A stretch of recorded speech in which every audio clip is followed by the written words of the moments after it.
آج کیو T V کا یہ قافلہ بر صغیر کے اس شہر بریلی کی سرزمین پر موجود ہے جو دنیا اہل سنت کے لیے مرکزی حیثیت کا حامل ہے۔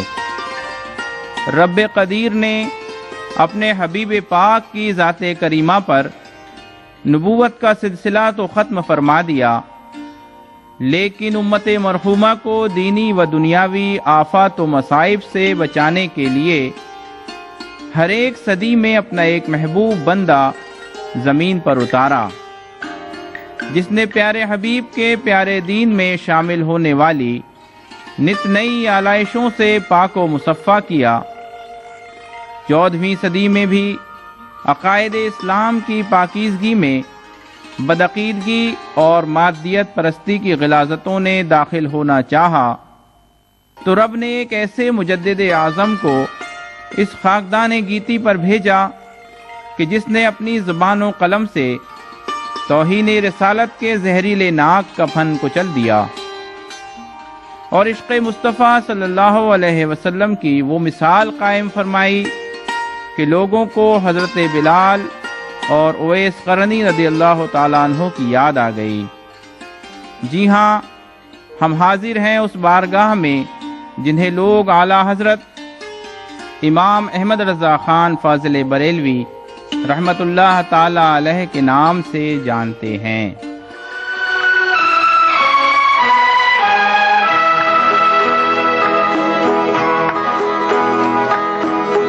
اے خدائے پاک رب الکریم، کہہ کے بسم اللہ رحمان الرحیم، کہہ کے بسم اللہ رحمان الرحیم، سر جھکاتے ہیں تیرے دربار میں، ہم تو خادم ہیں تیری سرکار میں۔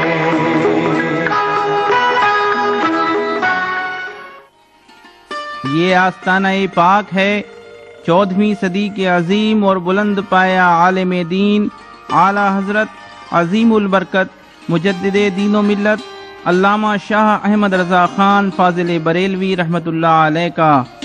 آپ کی پیدائش 10 شوال المکرم 1272 ہجری مطابق 14 جون 1856 کو ہوئی۔ آپ کے آباء و اجداد قندھار کے پٹھان تھے۔ شاہان مغلیہ کے دور میں لاہور آئے، لاہور کا شیش محل انہی کی جاگیر تھا۔ پھر وہاں سے دہلی آئے، ان میں سے مولانا شاہ محمد اعظم خان صاحب بریلی میں تشریف فرما ہوئے اور ترک دنیا کر کے زہد خالص اختیار فرما لیا۔ اس طرح بریلی میں یہ خانوادہ آباد ہو گیا۔ امام اہل سنت کے والد محترم مولانا نقی علی خان رحمت اللہ علیہ اور دادا مولانا رضا علی خان رحمت اللہ علیہ اپنے وقت کے جید علماء میں شمار کیے جاتے تھے۔ اعلیٰ حضرت نے تمام علوم درسیہ، معقولات و منقولات سب اپنے والد ماجد سے حاصل کیا اور 13 سال کی چھوٹی سی عمر میں پہلا فتویٰ رضاعت کے مسئلے پر دے کر اپنے والد کو دکھایا، جو بالکل صحیح تھا۔ اس وقت سے والد ماجد نے فتویٰ نویسی کا کام ان کے سپرد فرما دیا۔ اعلیٰ حضرت بچپن ہی میں تقوی، طہارت، اتباع سنت، پاکیزہ اخلاق اور حسن سیرت کے اوصاف سے مزین ہو چکے تھے۔ آپ کا ظاہر و باطن ایک تھا، جو کچھ آپ کے دل میں ہوتا وہی زبان پاک سے ادا فرماتے، اور جو کچھ زبان پاک سے فرماتے اس پر آپ کا عمل بھی ہوتا تھا۔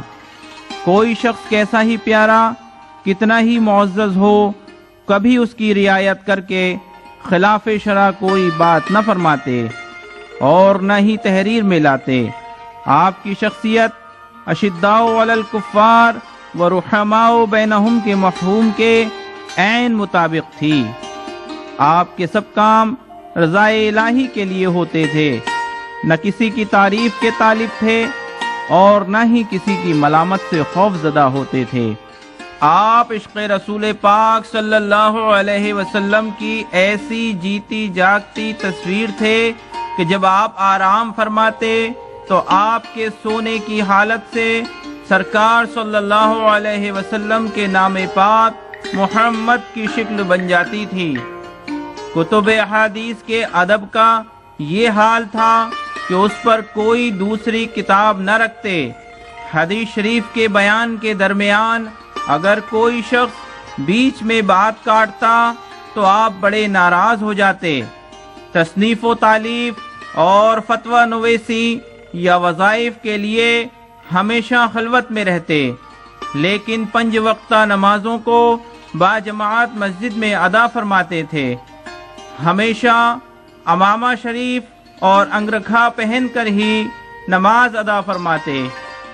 آپ ایک ایسے شہید محبت ہیں جس نے ہر حال میں پیارے آقا صلی اللہ علیہ وسلم کی عظمت کے پرچم کو بلند رکھا اور اس پر حرف نہ آنے دیا، اور جبل استقامت بن کر دشمنان رسول کا مقابلہ اپنی زبان و قلم سے تاحیات فرماتے رہے۔ آپ کے مشہور فتاوے اور تصانیف آج بھی اس بات کی گواہ ہیں کہ ناموس رسالت کی عظمت و شان کے سامنے آپ نے کسی سے رو رعایت نہ فرمائی اور احقاق حق و ابطال باطل فرمایا۔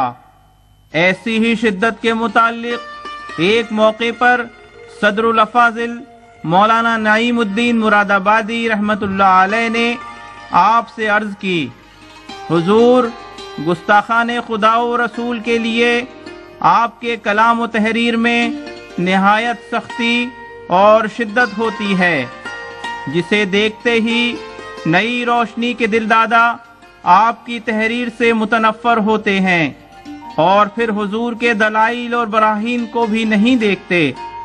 تو اگر حضور نرمی اور خوش بیانی کے ساتھ گستاخوں کا رد فرمائیں تو وہ بھی آپ کی تصانیف کے مطالعے سے مشرف ہوں اور دلائل و براہین دیکھ کر ہدایت پائیں۔ تو آپ نے آپ دیدہ ہو کر ارشاد فرمایا، نعیم الدین، میری قلم میں سختی اور شدت اس لیے ہوتی ہے کہ دشمنان رسول اسے پڑھ کر غصے میں آئیں اور جل بن کر مجھے برا بھلا کہنے لگیں، حضور کی شان پاک میں گالیاں بکنا بھول جائیں۔ اس طرح میری اور میرے آبا و اجداد کی عزت و آبرو میرے آقا و مولا صلی اللہ علیہ وسلم کی عظمت و عزت کے سپر ہو جائے۔ یہی وجہ ہے کہ جس وقت اعلیٰ حضرت اپنے والد ماجد علامہ نقی علی خان رحمت اللہ علیہ کے ہمراہ بیعت کے لیے مارہرہ مقدسہ حضور پرنور سید شاہ آل رسول احمدی علیہ الرحمہ کی بارگاہ میں حاضر ہوئے تو بیعت کے وقت ہی مرشد برحق نے دونوں حضرات کو خرقہ خلافت بھی عطا فرما دیا۔ تو مولانا سید ابو الحسین نوری رحمت اللہ علیہ نے حضرت سید آل رسول احمدی سے عرض کی، حضور، آپ کے یہاں تو بڑی ریاضت اور مجاہدات کے بعد خلافت اور اجازت دی جاتی ہے، پھر کیوں ان دونوں حضرات کو بیعت کرتے ہی خلافت بھی دے دی گئی؟ مرشد برحق نے ارشاد فرمایا، میاں صاحب اور لوگ زنگالود دل لے کر آتے ہیں، اس کی صفائی اور پاکیزگی کے لیے طویل مجاہدات کی ضرورت ہوتی ہے، اور یہ دونوں حضرات صاف ستھرا اور پاکیزہ دل لے کر آئے ہیں۔ اب انہیں صرف نسبت کی ضرورت تھی جو مرید ہوتے ہی انہیں حاصل ہو گئی۔ پھر مزید فرمایا، کل قیامت کے دن اللہ تعالیٰ پوچھے گا، اے آل رسول، تو میرے لیے کیا لایا ہے؟ تو میں عرض کروں گا، الہی تیرے لیے احمد رضا لایا ہوں۔ اعلیٰ حضرت نے 1295 ہجری میں اپنے والدین کے ہمراہ فریضہ حج ادا فرمایا۔ اسی درمیان مقام ابراہیم پر امام شافعیہ حضرت حسین بن صالح رحمت اللہ علیہ نے آپ کا چہرہ انور دیکھا تو بغیر جان پہچان کے فوراً ہاتھ پکڑ کر اپنے گھر لائے اور بہت دیر تک آپ کی پیشانی پر نظریں جمائے رہے، پھر فرمایا بے شک میں اس پیشانی میں اللہ کا نور دیکھ رہا ہوں، اور بعد میں سلسلہ عالیہ قادریہ کی اجازت اپنے مبارک ہاتھوں سے لکھ کر آپ کو عطا فرمائی، اور پھر فرمایا تمہارا نام ضیاء الدین احمد ہے۔ پھر آپ نے 1906 عیسوی میں دوسرا حج فرمایا۔ اس دوران مکہ معظمہ میں طویل قیام فرمایا، اور آپ کی گراں قدر عربی تصانیف اسی قیام مکہ کے دوران معرض وجود میں آئیں، اور اس وقت کے جید علماء عرب سے خوب داد تحسین حاصل کی۔ مالک ذوالجلال نے اعلی حضرت کو قوت یادداشت بھی کمال کی عطا فرمائی تھی۔